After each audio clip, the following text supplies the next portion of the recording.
Սիրելի եկեղեցի, ինչպես գիտեք, մենք դեռ գտնվում ենք Գալստյան շրջանում, իսկ Գալստյան շրջանը իրենից ներկայացնում է Տիրոջ Գալստի շրջանը, որ տեղի ունեցավ 2000 տարի առաջ,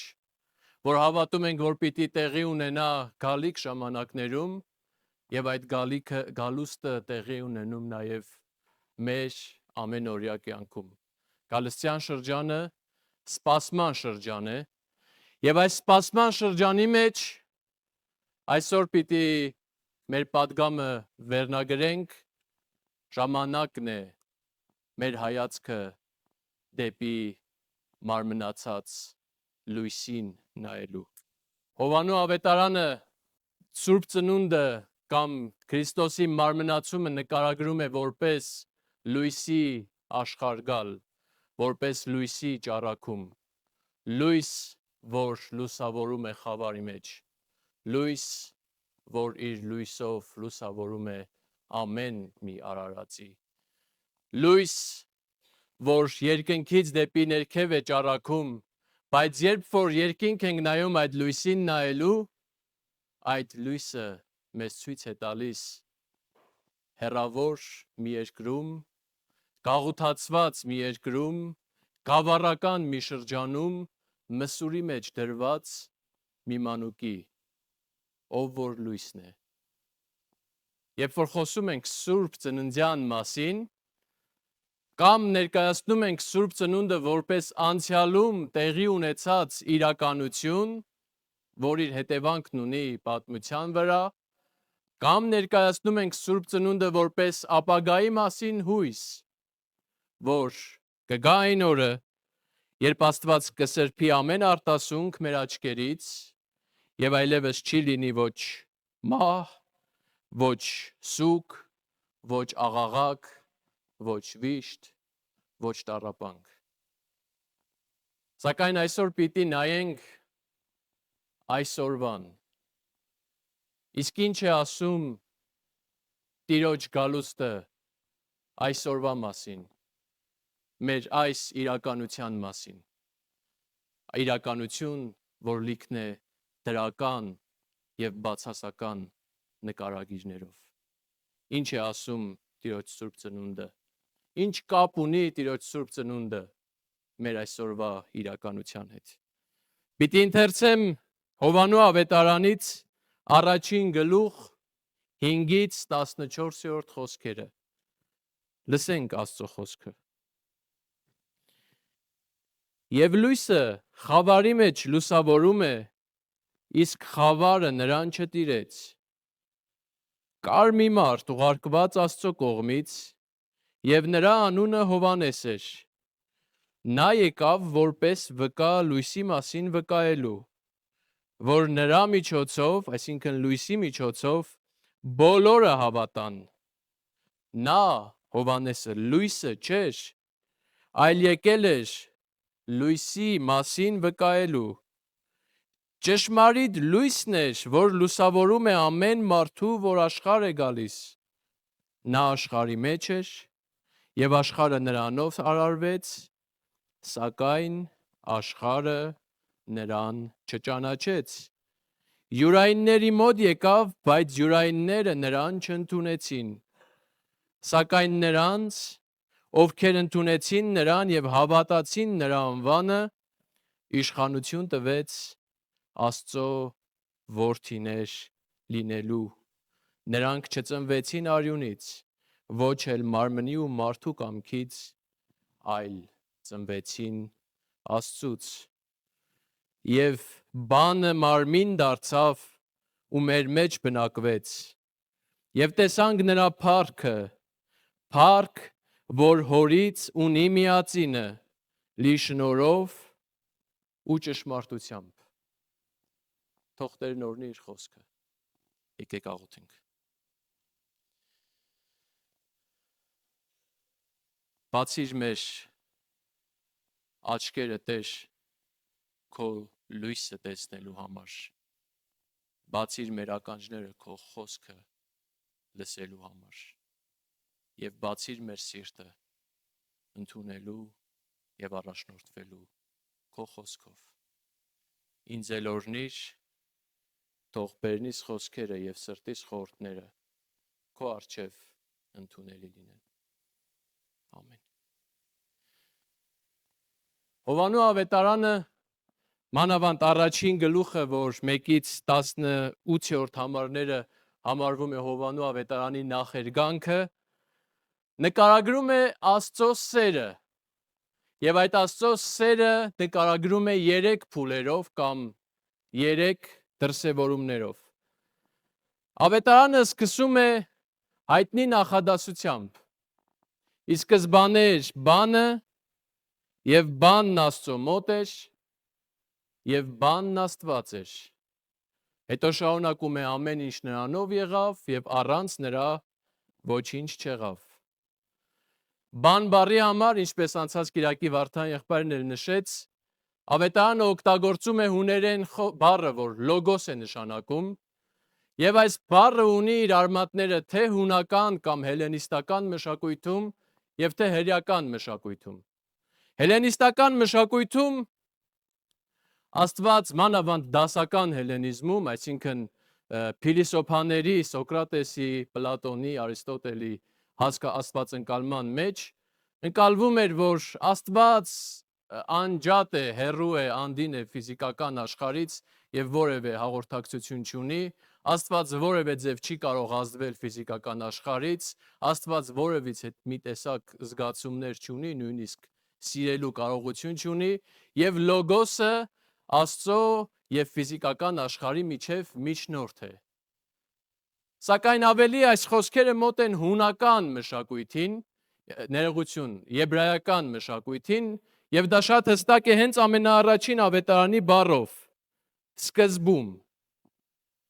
Սա մեզ տեղափոխում է դեպի Ծննդոց գիրք։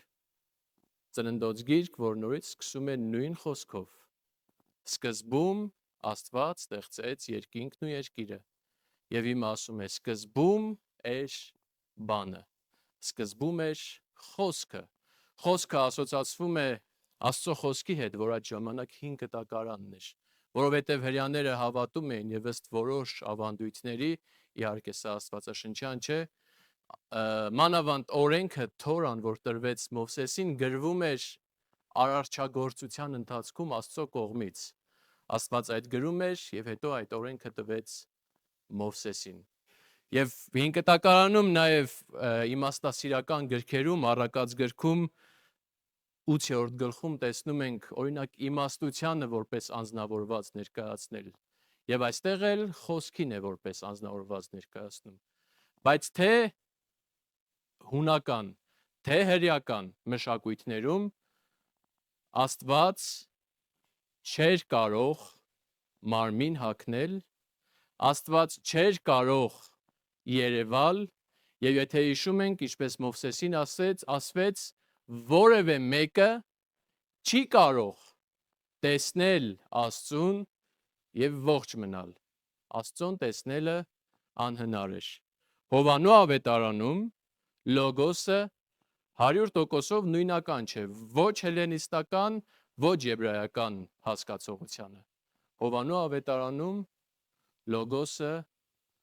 Աստված է եւ բանն Աստված էր։ Եվ Հովանու ավետարանում լոգոսը ամեն ինչի արարիչն է։ Ուրեմն առաջին փուլով Հովանու ավետարանը մեզ պատմում է Աստծո սիրո մասին, ներկայացնելով Աստծուն որպես ամեն ինչի արարիչ։ Աստված արարեց ամեն ինչ, եւ եթե շատերիս կարծիքով արարչագործությունը պատմում է Աստծո ուժի մասին, եւ Աստված իր ֆիզիկական, այսպես տիրող, իշխող ուժը դրսևորեց արարչագործությամբ, պիտի ասենք Աստված իր սերը դրսևորեց արարչագործությամբ։ Սերն էր, որ ծնունդ տվեց արարչագործությանը։ Շատերս կհամաձայնվենք, որ երեխան, երբ որ մեծանում է, եթե նա տեսնում է իր ծնողների սերը, եթե այդ երեխան արդյունք է սիրո, նա ավելի երջանիկ է լինում։ Սելիներ Աստված, երբ որ մեզ արարեց, այդ արարչագործությունը, այդ ծնունդը սիրո հետևանք էր։ Աստված սիրեց եւ դրանով արարեց։ Եվ նա որպես լույս է նկարագրվում եւ սա նորից ծննդոց գիրք է մեզ տեղափոխում։ Ծննդոց առաջին գլուխ, երկրորդ խոսք։ Եվ Տերն ասաց, թող լույս լինի եւ լույս եղավ։ Լույսը ճառագեց խավարի մեջ եւ լույսը վերացրեց խավարը եւ այս լույսով Աստված իր ստեղծագործությունը լուսավորեց։ Եվ հիմա մենք կարդացինք 5-րդ համարում, որ ասում էր եւ լույսը խավարի մեջ լուսավորում է, իսկ խավարը նրան չտիրեց։ Լոգոսը կամ Հիսուս Քրիստոսը նկարագրված է որպես լույս, ով փայլատակում է խավարում։ Խավարը չի իշխում նրան, խավարը չի հաղթում նրան։ Այս չտիրելը նաև նկարագրվում է որպես խավարը չի ընկալում, խավարը չի ըմբռնում լույսին, խավարը չի հասկանում, թե լույսը ինչ է։ Ոչ թե միայն հաղթանակ, այլ առհասարակ հասկացողությունը փակված է։ Խավարը չգիտի, թե լույսը ինչ է։ Երկրորդ փուլում, թե ինչպես է Աստված իր սերը դրսևորում մարդկության հանդեպ, նկարագրվում է 6-ից 8-րդ համարներում, որտեղ կարծես այս պոետիկ, գեղեցիկ բանաստեղծությունը ընդհատվում է, որպեսզի պատմի Հովհաննես Մկրտչի մասին։ Հովհաննես Մկրտիչը, ով որ լույսը չէր, բայց նա եկել էր, որպեսզի լույսի մասին վկայի։ Շատերը կարծում են, որ առաջի դարում որոշ քրիստոնյաների մոտ թեր ըմբռնում կար եւ որոշ խմբեր գուցե կարծում էին, որ միգուցե Հովհաննես Մկրտիչն է Մեսիան։ Դրա համար առաջի գլխում մի քանի տեղ Ավետարանիչը շեշտում է, նա լույսը չէր, նա Քրիստոսը չէր, նա Քրիստոսի մասին վկայողն էր։ Իսկ Մատթեոսի ավետարանը Հովհաննես Մկրտչին նկարագրում է որպես երկու իրականությունների, երկու կտակարանների կամ երկու փուլերի մեջտեղում գտնվող անձ, ով որ փոքրագույնն է Աստծո թագավորության մեջ կամ նոր շրջանի մեջ, բայց հին շրջանի մեջ մեծագույնն է։ Այսինքն ինչ որ իմաստով Հովհաննես Մկրտիչը ներկայացնում է ամբողջ հին կտակարանը, ամբողջ հին ուխտը, որովհետև նրանցից մեծագույնն է Հովհաննես Մկրտիչը։ Հովհաննես Մկրտիչը, ինչպես նաև մյուս մարգարեները, Աստծո կողմից ուղարկվել էին Աստծո լույսի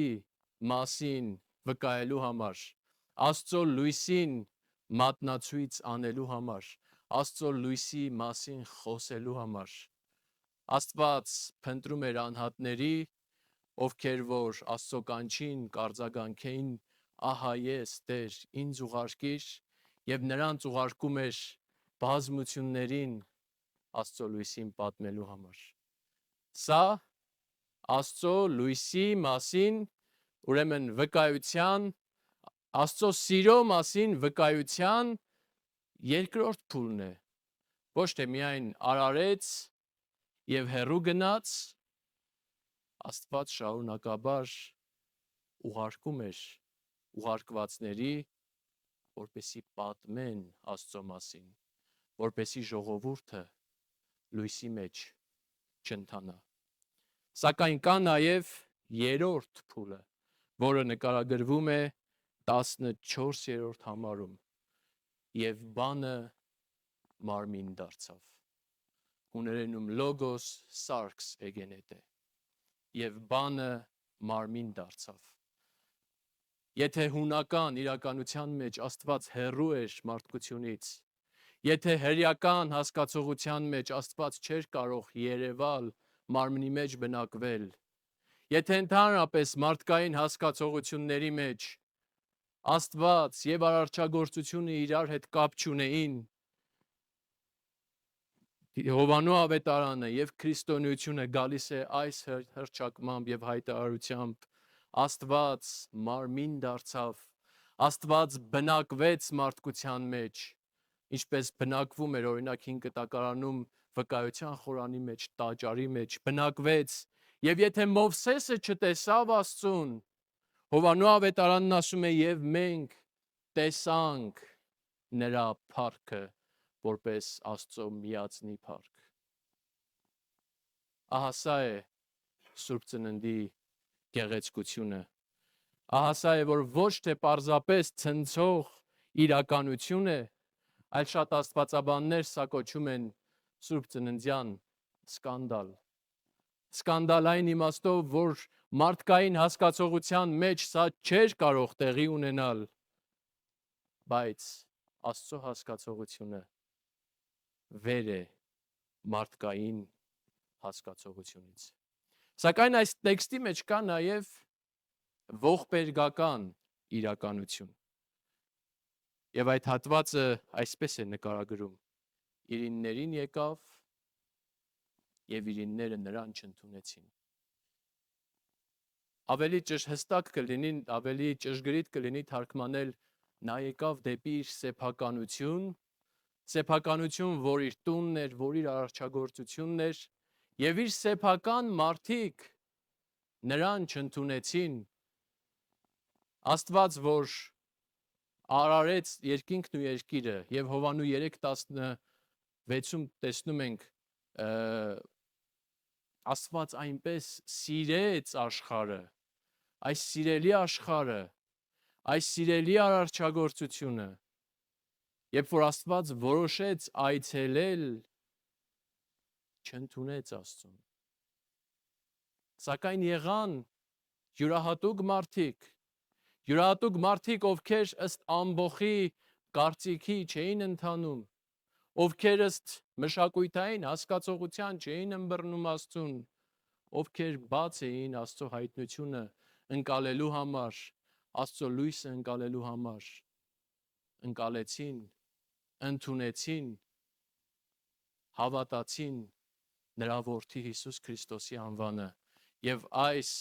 մարդկանց իշխանություն, ուժ, իրավունք տրվեց կոչվելու Աստծո երեխաներ, կոչվելու Աստծո ընտանիք։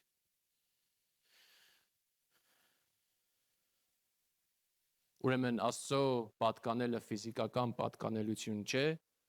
այլ Աստծոն պատկանելը Աստծո հայտնությանը հավատալ է նշանակում, ըստ աշխարհի չընթանալ, այլ ըստ Աստծո ընթանալ։ Սուրբ Ծնունդը, բացի նրանից, որ մեզ հիշեցնում է անցյալի մասին կամ հույս է տալիս ապագայի համար, Սուրբ Ծնունդը մեզ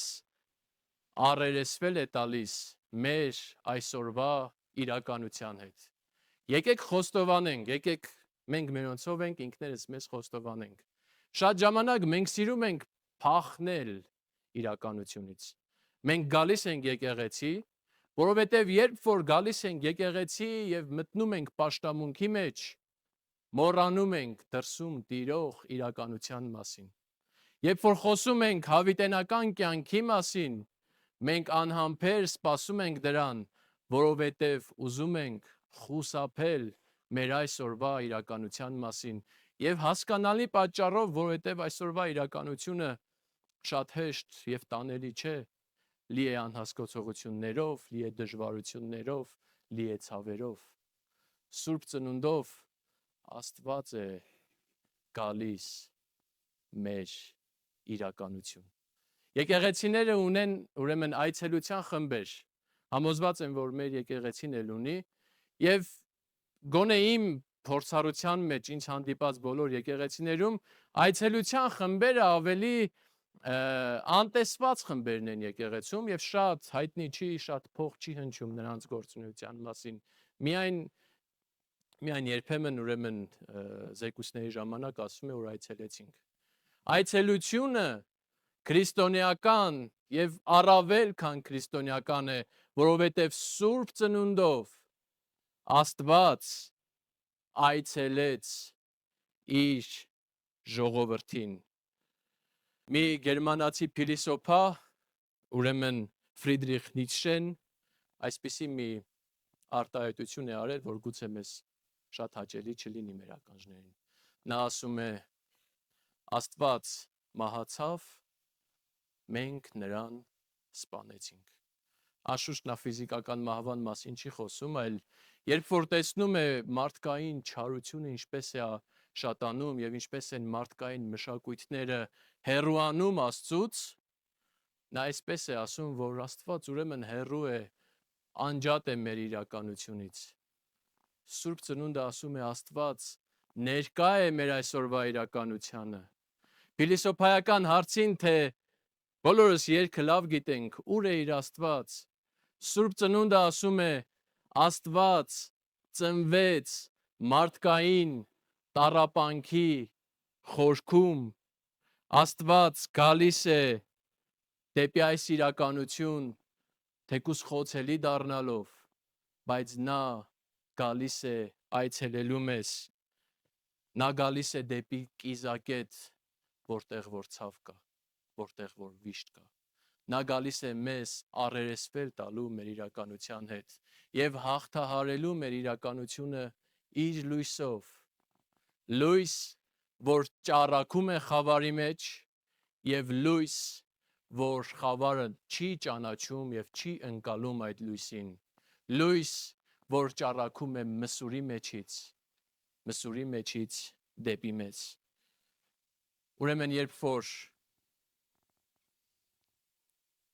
որ Բերձորի անապատում մեր հայրենակիցները քշվում էին օտար երկրներ, Աստված այնտեղ էր նրանց հետ։ Երբ որ վերջին մի քանի տարի առաջ մեր հայրենակիցները ուրիշ տեղերից Արցախից էին քշվում դեպի Հայաստան, Աստված այնտեղ էր նրանց մեջ։ Երբ որ մեր առօրյայի մեջ առերեսվում ենք հիվանդության, դժվարությունների, մերժվածության, անհասկացողության, երբ որ մենք առերեսվում ենք մեր կյանքին, թող այս խոսքը մեզ համար մխիթարություն լինի։ Աստված ներկա է մեր իրականության մեջ։ Մենք հավատում ենք, որ կգա ժամանակ, երբ Աստված կսրբի ամեն արտասունք մեր աչքերից, բայց այսօր Աստված ամեն մի արտասվողի հետ է։ Մենք հավատում ենք, որ կգա ժամանակ, երբ այլևս չի լինի տառապանք, բայց այսօր Աստված տառապողի հետ է։ Չի լինի աղաղակ, բայց Աստված աղաղակողի հետ է այսօր։ Չի լինի վիշտ, ցավ, չի լինի դժվարություններ, բայց այսօր Աստված մեզ հետ է այդ ամենի մեջ։ 23-րդ Սաղմոսի մեջ Սաղմոսերգուն այս միտքը ունենալով է ասում, որ եթե անգամ մահվան ստվերի ձորով անցնեմ, չարից չեմ վախենա, որովհետև դու ինձ հետ ես։ Մեր մահվան ստվերի ձորերի մեջ, մեր ձորերի ամենախորը կետերում Աստված մեզ հետ է։ Թող սա լինի մեր մխիթարությունը եւ թող սա լինի նաեւ մեր պարտականությունը, որովհետեւ եթե Աստված մեզ հետ է մեր իրականության մեջ, ուրեմն մենք էլ առաքելություն ունենք լինելու մեր կողքինների հետ իրենց դժվարին իրականությունների մեջ։ Պատրաստ ենք մխիթարվելու եւ այս առաքելությունը ստանձնելու։